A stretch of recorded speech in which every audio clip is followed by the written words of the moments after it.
I still feel, following Autumn's presentation last night, and it's coming up again. I don't think it was a coincidence that when I went back to my hotel room last night, and I don't think it was you, I think it was another release, I fevered quite a bit of the night. And when I've continued to reflect on her story, her presence, and her energy, it comes back. That's a warning, because I'm feeling pretty emotional right now. Have been all day since that experience. I am floored with humility to be in the same room, much less mentioned in the same breath, as Richard Jaffe, Autumn, and may I call you Dr. Larry? Hopefully that won't get you in any trouble, and if so, I'll be there. I'll be there. Yeah. I really am honored to be here. Thank you, Diane, for that wonderful introduction. Thank you for your work. Thank you all for your work, not just this weekend, but for everything you've been doing.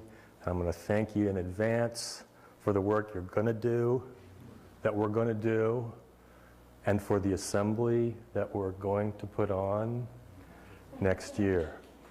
Okay? This award I accept on behalf of my clients back in Washington State. Let me give you a little bit of context for what I'm going to talk about tonight, a little bit of a backstory. 4 years ago, I made a decision after a period of what seemed like 20 years of dark night of the soul, that I was going to make a hard turn away from what I had been doing. And I was committed, without really knowing what it was called, to health freedom. I'd had, as Diane mentioned, my own personal, what I call health freedom practices, ranging from natural health and nutrition, even to spiritual practices, meditation and whatnot. I'll share some of those with you in a little while. And whether from Providence or otherwise, as different people knew what I was interested in, and the connections through Jim Turner were made to Diane, clients began showing up from Washington State, and more clients, and more clients, and more clients. Now, there are many reasons that I am thrilled to be here, but there's one in particular that I want to share with you. I think it's important. It's important for me to say. I think it's important for you to know. There were many, many late nights and early mornings working in what became an office in my converted garage, where as chief cook and bottle washer, indeed for clients, health freedom clients who had little or no money, I was preparing for litigation against the Washington State Department of Health and the Washington State Attorney General. For probably the first time in my life, in those moments, I felt alone for that first year, making novel arguments that had no standing in the law whatsoever, at least not yet, and having indeed a sense that I was probably going to get chewed up and spit out by an orthodox legal system working on behalf of the orthodox medical system. But I'm here to tell you, with great confidence, it wasn't long before I knew I wasn't alone. Not by a long shot. And after the last 48 hours, I'm certain of it. I'm here because of my clients. That's why I'm here. They're the heroes. Dr. Larry is the hero. What you folks go through makes what I've chosen to do pale in comparison. You and all you folks are the ones that inspire my commitment. So my thanks to you. I'm indeed here because of my clients' courage and either their wisdom or their foolishness to hire me. All right. Let me set the stage a little further for where we're going to go next. Diane mentioned that I was a commercial litigator for 20 years. There's something she didn't tell you, though, and I'm going to share it with you now. I really should have changed the title. The more authentic title would be Tales from the Dark Side. Not only was I I don't know if you know this, by the way, not only was I a commercial litigator, actually my primary function and role, I was an insurance litigator. Some of the largest insurance companies in the world were my clients. I lived it, I breathed it, and now you know the source of that dark night of the soul period of time, okay? So I'm going to give you, in a fashion, a bit of my download of what that experience was like in terms of what we're up against moving forward. I'm going to give you a little bit of a perspective from someone who's been on the dark side. And as I said, I've got a little bit of emotion and energy about it. So let's take a ride and see what happens.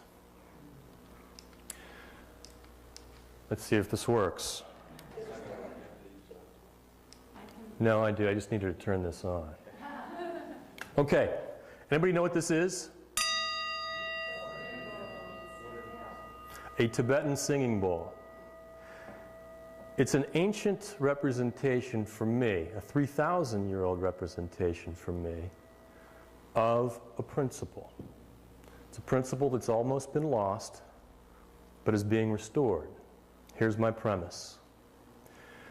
In no realm is the opportunity to think and act for ourselves more vital, more important, and more available than in the realm of personal health, the realm of health freedom.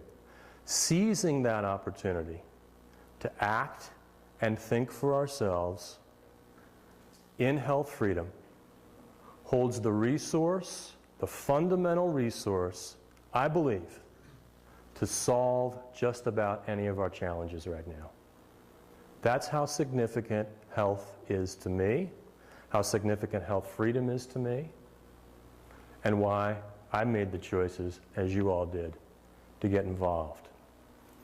All right, Tibetan singing bowl.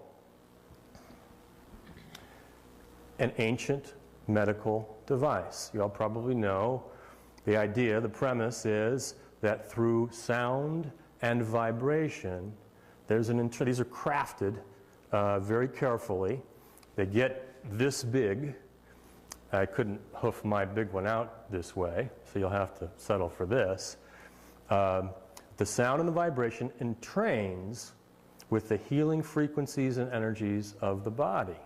They're healing devices. They have been, some say, you didn't hear it from me though, known to cure disease. I should caution you, however, it's not FDA approved.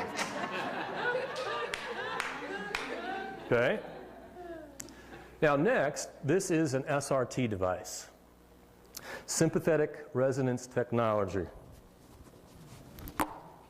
I have a particular brand on here. There you go. Yeah. Now, for those not familiar with an SRT, the principle, as I understand it, is somewhat the same. The technology entrains with my electromagnetic field to enhance it and also insulate it from interference from artificial EM frequencies. Now, I'll tell you, whether it's psychosomatic or not, I've worn one for about 4 years.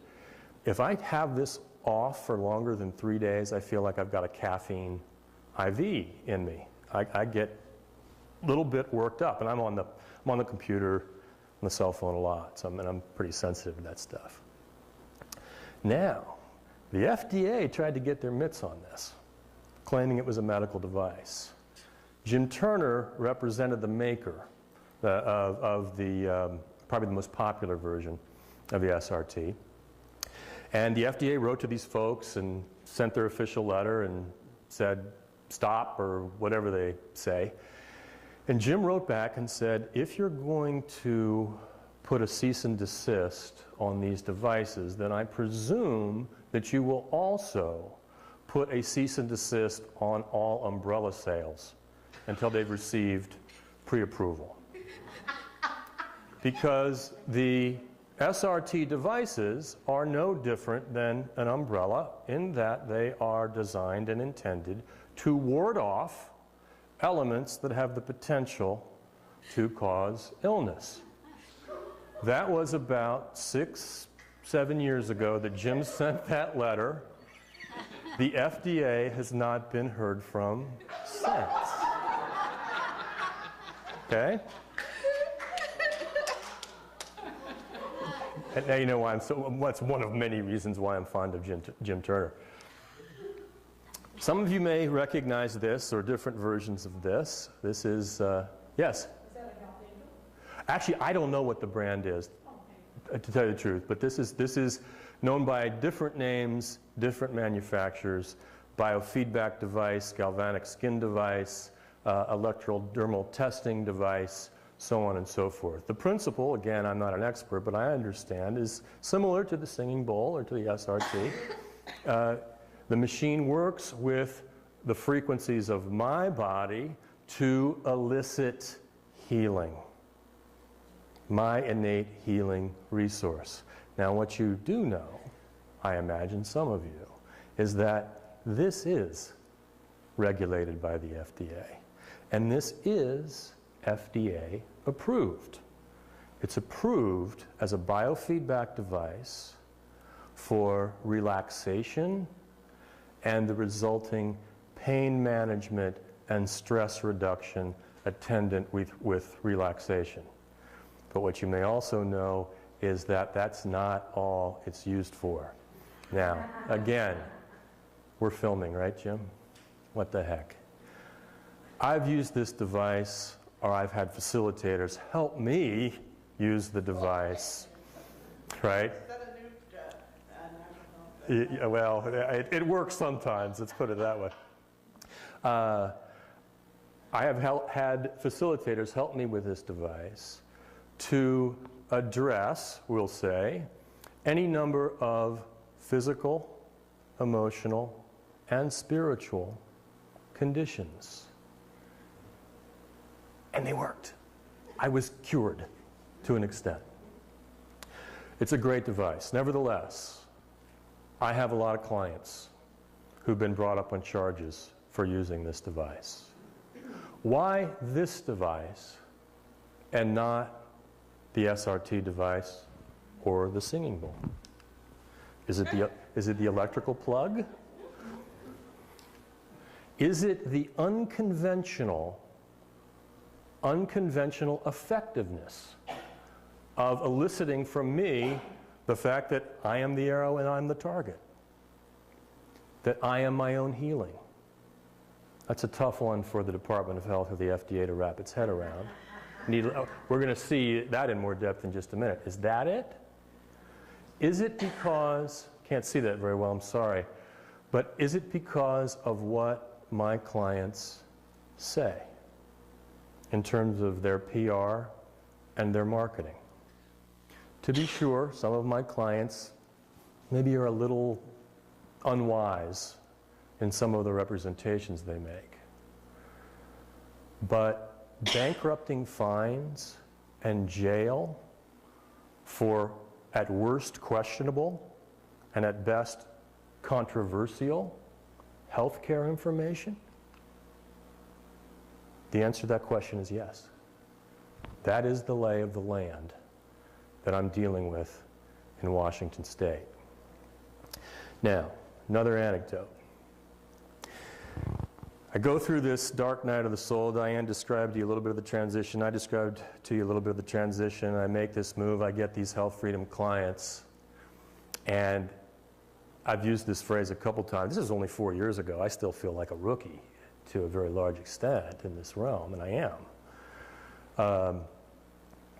What I didn't know, in addition to this learning curve that I was on, fueled by this idealistic commitment that I have found my calling, which is true, I didn't know that in Washington State, I am dealing with one of the highest regulated states and one of the, I don't know whether to call them conservative, let's just say restrictive departments of health in the country right now. They've got a bee up their bonnet, and that's putting it mildly. I could use a little stronger language, but I won't because we're filming. About independent health freedom practices right now. I have some suspicions about what's up. We'll save that for another conversation. But let me give you, straight from the horse's mouth, what I'm dealing with. I didn't know it at the time, but I learned it pretty quick. This is the statute from Washington State that regulates the practice of medicine. Read that, and please take special note of the highlighted language. A person is practicing medicine if she or he advises for any human condition. Real or imaginary? Real or imaginary? So a parent can't prescribe for a child. There is an exception, a family practice exception. There's also an emergency exception. But I'll give you a real example. On Wednesday of this coming week, I'll appear before the State Court of Appeals on behalf of a client, a health freedom practitioner. There are many charges against him and many pieces of evidence that the Department of Health brought against him. One of the pieces of evidence that falls right under that particular definition is that he told a client, he said to a client, "God, you look congested." The Department of Health, the Attorney General on behalf of the Department of Health, told the judge, and the judge wrote it up in his order, that this was evidence that he violated that statute. All right. Now, what in the world, I want to go back to that. It looks like one of the attorneys general I work against. This crazy behavior. What's the explanation for this? I'm going to share some thoughts with you from the dark side about that. First, and this is let me preface my remarks by saying this is my interpretation of my experience. There are many different ways to language this. I'm sharing with you, again, from the dark side, the way I've been representing my experience with the Department of Health, with my health freedom clients, with various folks through Citizens for Health. First of all, we know there's a structure and function of the body. You all are more familiar with that than I am. There is also a structure and function of the body politic. This is a phrase that Jim Turner was the first that I know of to coin to represent the bundle of systems that make up our culture. Okay? So I'll refer to that, the body and the body politic. One thing about the body politic that's very significant, that will also, you'll see I'll be talking about more specifically, is the body politic also involves our relationships with one another as a culture. Okay? So structures and functions of the body politic, just like structures and functions of the body. There is an innate healing intelligence of the body, in my experience, just as there is an innate healing intelligence of the body politic. May not be real evident right now, but it's there. Health freedom emits and liberates that innate healing intelligence in my experience, in my personal experience, and in the experience of the relationships, the healing relationships, conventional and unconventional, that I have with colleagues, family members, friends, you name it. Now, without health freedom, that entire dynamic that I just expressed is in jail at best, if not choked off and killed. Excuse me, if not choked off and killed. Now, all of that sounds wonderful, but do you think any of these guys are going to buy that? No. How about this guy? It's not happening. It's not happening. Not yet. Not in my experience anyway.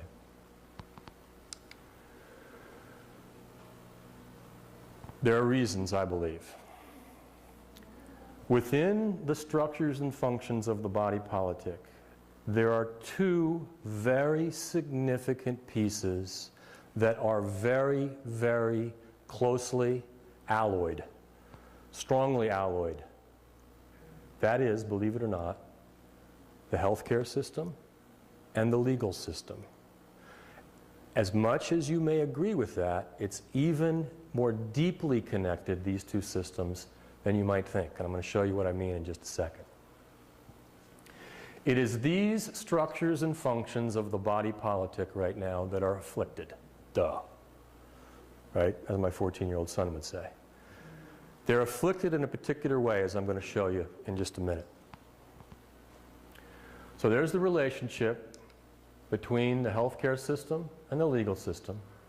I am speaking about the orthodox healthcare and legal systems. And indeed, when they are afflicted, specifically, as I'm going to propose to you this evening, afflicted with addictions. That particular concept is very significant in what I want to share with you. They're afflicted with addictions. That's pretty much the state of affairs, what you see right there. Okay, where does this connection between law and healthcare come from? Believe it or not, and I give this particular slide, I present this slide in a number of different settings. I'm glad there isn't food on the tables. I usually have food thrown at me. Law is a healing profession. It's true. It's true. Millennia ago, in ancient Greece, doctors, or whatever they called them back then, were healers of the physical body. Counselors were healers of the mind, the spirit, the heart. And lawyers were healers of community, of culture, of the body politic, of relationships. Needless to say, we've veered far from that now. But let me give you just a very brief history of health regulation, particularly as it developed a little less than 2,000 years ago. Scholars studying ancient texts have analyzed and concluded that during this period of time, healing took various forms. Folk healing, natural healing, spontaneous healing, faith healing. But perhaps the two most conspicuous features of healing during this period of time were the last two bullet points. This healing was done by lay people. It was done, actually let me put it a different way. It was done by virtually everyone. And the last bullet point, it was effective. But times changed. And royalty, supported by the hierarchy of the clergy of the time, took it over and said, "Thou shalt not heal. This is our realm." Draw whatever conclusions you might about why. I personally don't think it had that much to do with money. I think it had to do very much with power, a very elemental, raw power that lies in health freedom, as I said in my premise. Well, we know how bad it got. Back in those days, there was no constitutional prohibition against cruel and unusual punishment, and the penalty for violating the healthcare licensing laws was death, and it wasn't pretty.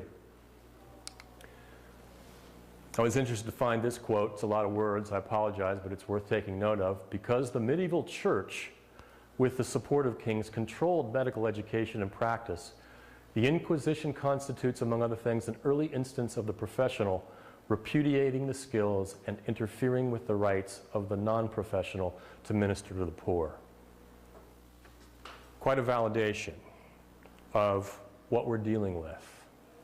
We talk a lot about how we're up against the last 100 years with the advent of the AMA, following the Fluxner report, and that's true to be sure. The last 100 years have been significant, but it's a lot older than that, as you see right here.